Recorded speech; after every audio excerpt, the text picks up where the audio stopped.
Welcome back to Concierge TV, brought to you by Lives of a Woman, your place to enrich your life through stories, rituals, and collective wisdom. The itchy pregnancy. That's what this episode is all about. And I'm Heather Porter, and we are now going to get stuck into the future female. Now you see, this article is so incredibly popular on our blog, livesofwoman.com, because it is truly a topic that every pregnant woman probably, and I say probably because I've never actually been pregnant yet, but probably every woman is absolutely obsessed through their pregnancy to go online and find out every single thing they can about their changing body. Now, the downfall to having multimedia and iPads and technology at your fingertips is that you can also freak yourself out a bit. You know, going over to Google and Googling any condition, any aches, pains, or whatever's going on for your body, you're going to get a myriad of information. Information from doctors, information from so-called specialists, but why we love this article is because it's written by the woman who's actually been through this herself. She knows best, and she is sharing it with the world. And again, when you're online and you're using technology to find out what's going on for you, just be careful about who you're listening to. Next up is Di Morgan. Welcome to No Excuses. This is real life. I'm Di Morgan, and I wanted to just reiterate Heather's amazing technology stories. Please go to the link beneath this video and you'll actually find out all of Kate's story. My story is a long story, of course, and you've heard a little bit about it already. I went through IVF as a single woman, and I was in my late 30s, early 40s, and had 7 rounds. I lost 10 babies along the way, and I read everything there was to read. I was terrified by everything there was to read, some good, some bad. But one of the things that really rang true to me was when I met up with another girlfriend who was going through IVF through another clinic, who had spoken to someone else who was going through another clinic. And what we all found through those of us that were miscarrying, that there was a particular product that once we all started taking it, within 3 months, every single one of us sustained our pregnancy. Now, I didn't find out about this until after my 7th go, on my 7th go of IVF, and I'd been taking CoQ10 for 3 months prior to this. Now, that's the only thing I did differently, and it was about telling a story, listening to people, sharing information, and I spoke to my specialist about it, and they didn't have any specific data to back it up, but we found out there are actually 12 girls within these different groups of IVF who all started taking the CoQ10. We'd all had miscarriages, we all couldn't carry for long periods. We'd lose our babies at 6, 12 weeks, 18 weeks.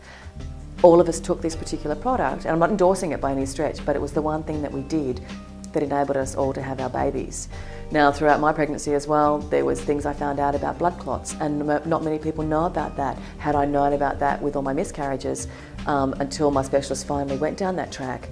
You can have Clexane, which obviously thins the blood and doesn't allow those clots to sometimes abort the pregnancy at 20 weeks plus. So, and sometimes earlier than that. So what I suppose my advice to you is to really listen to your girlfriends, listen to your medical professionals, listen to your gut. And I think that's the most important thing.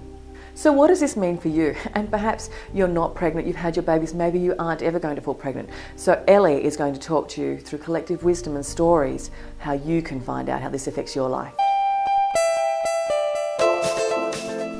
Wow, that's so amazing, and the experiences that Di went through, I hope helped somebody out there who needed that information. But the question is, for most of us, the itchy pregnancy probably doesn't mean anything. We're either never going to have an itchy pregnancy. I didn't. I had a lot of other things, but we'll leave that where it is. Or maybe you're not pregnant now and it won't be a long time till you are. So what does this all mean? Well, there's one really important thing that this blog did. And what it did was share information from someone who personally experienced it and put it out to the world, to someone else who knows where they could be that needed to hear that information. And I want to give you an example of what happened with that blog, which made us so happy, and it's what collective wisdom is all about. After Kate wrote that blog, somebody found it, and it was a lady called Roseanne, and this is what she wrote back, and this is so wonderful. Thank you for posting this blog. I found it after being misdiagnosed with PUPS for my itching, and after taking the info to my doctor and blood tests was diagnosed with ICP cholestatus. today, this happened today. And I will be induced in 10 days at 37 weeks. I hope all went well with the remainder of your pregnancy.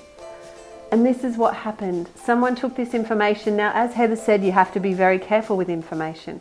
But what I want to suggest to you is, and this is something that my mum used to say to me all the time, and you know, certain advice just sticks with you. And she said, when you have a problem, share it with someone, anyone. You never know who's going to be able to help you, whether it's through a blog, someone you sit next to on a park bench, a friend at work, an old friend you run into.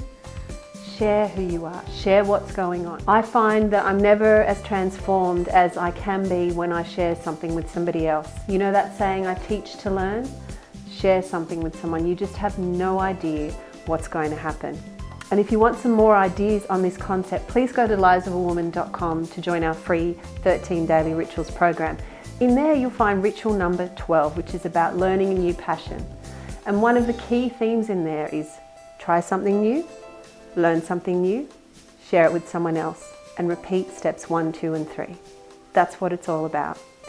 So now I hope you've really enjoyed this episode of Concierge TV, and we look forward to seeing you next week. Don't forget, Collective Wisdom is all about sharing a comment down below, and start spreading the good news now. Otherwise, send it to a woman who probably needs to hear this message. That'll be your first step to sharing collective wisdom with somebody else. And remember, you are your greatest asset.